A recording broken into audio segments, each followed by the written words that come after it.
In a criminal case, the Crown must prove beyond a reasonable doubt that the accused had the actus reus and mens rea to commit a crime. In response, the accused has a basic legal right to present a defense. There are three main arguments that an accused may use in his or her defense.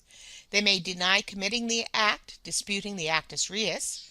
They may argue that they lacked intent, disputing the mens rea, and attempt to justify why they committed the act. There are several different legal defenses that are available to a criminally accused persons. Some of the common ones are alibi, automatism, intoxication, self-defense, battered woman syndrome, necessity and duress, mistake of fact, entrapment, double jeopardy, or provocation. The definition of the alibi defense is to argue that the accused was not at the scene of the crime when it took place and therefore could not have committed the crime. A complete alibi must include three components: a statement by the accused claiming they were not present at the crime scene when the crime was committed, an explanation of where they were, and names of any witnesses who can confirm the alibi. In order for an alibi to be considered strong, all three components must exist. If a full and reliable alibi can be presented, this is the strongest defense an accused person can use, and it will likely lead to an acquittal. Alibis generally become weak when there are no witnesses to verify the claims made by the accused.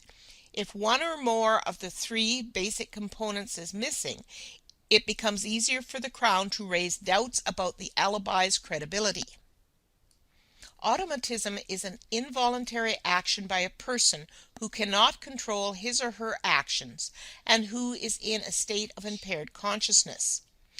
Automatism can be divided into two types: insane and non-insane. Various factors can influence automatistic behavior, from sleepwalking, the consumption of drugs and alcohol, to a disease of the mind.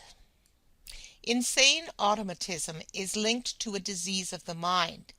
If it can be proven that the accused person suffered from a mental disorder and as a result was incapable of knowing that what he or she was doing was wrong, the accused may be declared not criminally responsible. For example, a person with paranoid schizophrenia murders someone he or she wrongly believes is a threat. Due to this person's mental condition, he or she cannot truly appreciate that his or her action was wrong and can be found not criminally responsible. He or she may be referred for treatment instead of prison. The not criminally responsible defense may be raised by the Crown or the defense, but whoever raises it must prove it in court. Before a not criminally responsible case can be brought to court, the accused must be deemed fit to stand trial. A fitness hearing asks, does the accused understand the nature of the proceedings? In other words, does the accused understand that he or she is on trial?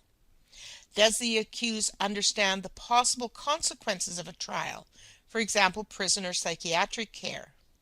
Is the accused able to communicate with his or her lawyers? If an accused person is deemed unfit to stand trial, he or she may be sent back to prison or more likely a psychiatric facility until he or she is deemed fit for trial. If a trial proceeds and the accused is declared not criminally responsible for the crime, a provincial review board decides on the sentence. If the review board decides the accused is no longer a threat to the public, he or she may be discharged back into society. If the accused is still considered a threat, he or she is referred for treatment and the case is reviewed annually. Non-insane automatism is often referred to as temporary insanity. An accused person who uses this defense argues that he or she committed a crime while in a temporary state of impaired consciousness. Canadian courts have recognized that a person may enter such an impaired state as a result of any of the following: a physical blow, sleepwalking, consuming drugs, a stroke, severe psychological trauma, and other physical ailments, for example, hypoglycemia. Example: while sleepwalking, a man murders his wife. After he wakes up, he has no recollection of doing so. Even though he was walking and blinking, he was not aware of what he was doing when he committed the murder. If the accused is using an intoxication defense, he or she must demonstrate that he or she did not have a guilty mind at the time of the crime because he or she was intoxicated, most likely drugs and/or alcohol. Intoxication may be used as a partial defense.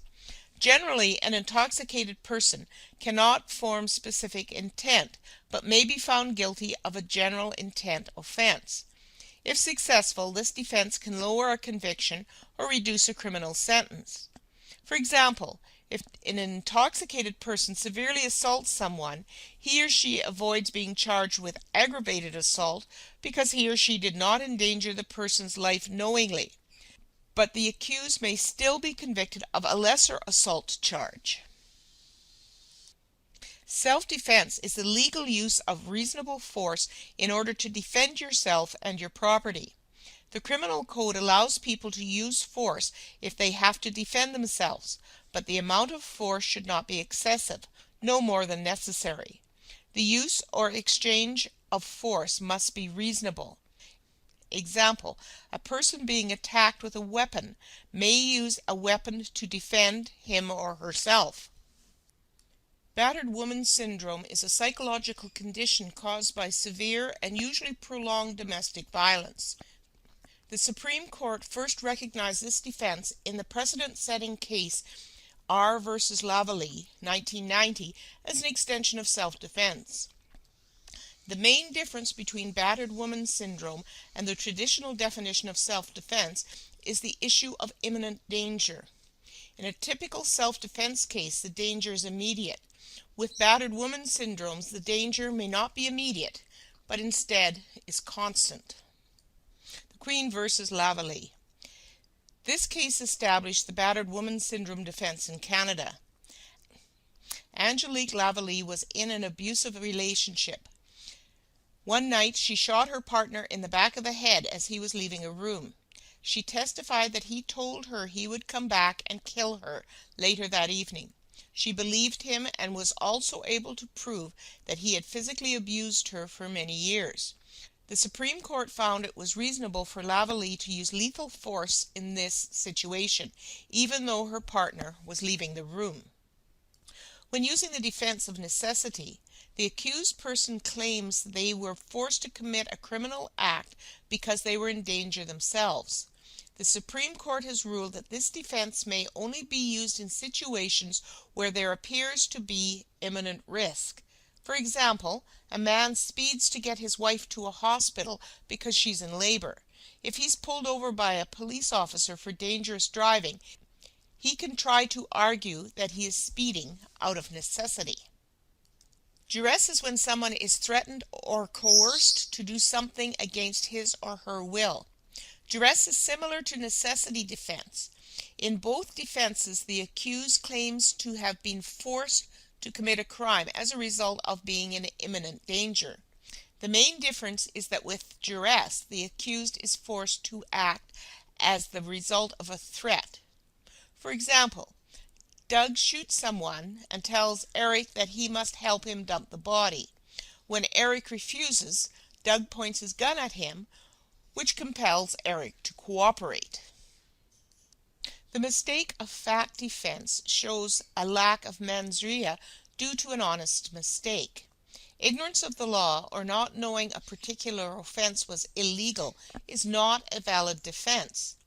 Ignorance of the facts or not understanding all of the details of a situation can be used as a defense. For example, someone receives counterfeit money as change. Unknowingly, he or she attempts to use the fake money somewhere else and is caught.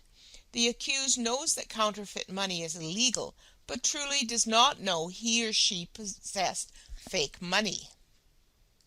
The entrapment defense alleges that police's action induces a person to commit a crime. If a police officer coerces or forces a person to commit a crime, the officer is guilty of entrapment. If the accused can prove the police led him or her to participate in a crime, the court can dismiss the charges immediately. Example: Jimmy is continually harassed by an undercover police officer to purchase illegal drugs. If Jimmy can convince the court that he would not have purchased the drugs without the officer's forceful encouragement, he can claim the officer entrapped him. Double jeopardy is being tried twice for the same offence, which is generally not allowed in Canada. Section 11 of the Charter states that anyone charged with or acquitted of an offence cannot be tried for it again. This defence is usually presented as a pre-trial motion. Autre for acquit the accused claims that he or she was already acquitted, not found guilty, of the charges. Autre for convict, accused claims he or she was already convicted, that is, found guilty of the charges. The provocation defense is used when a person is provoked to lose their self-control and as a result commits the crime.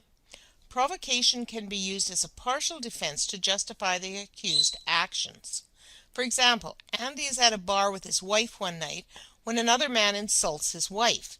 Andy then assaults the man in a rage and causes significant bodily harm. Andy can use provocation as a defense and claim that if the man had not insulted his wife, he in turn would not have committed the assault that evening.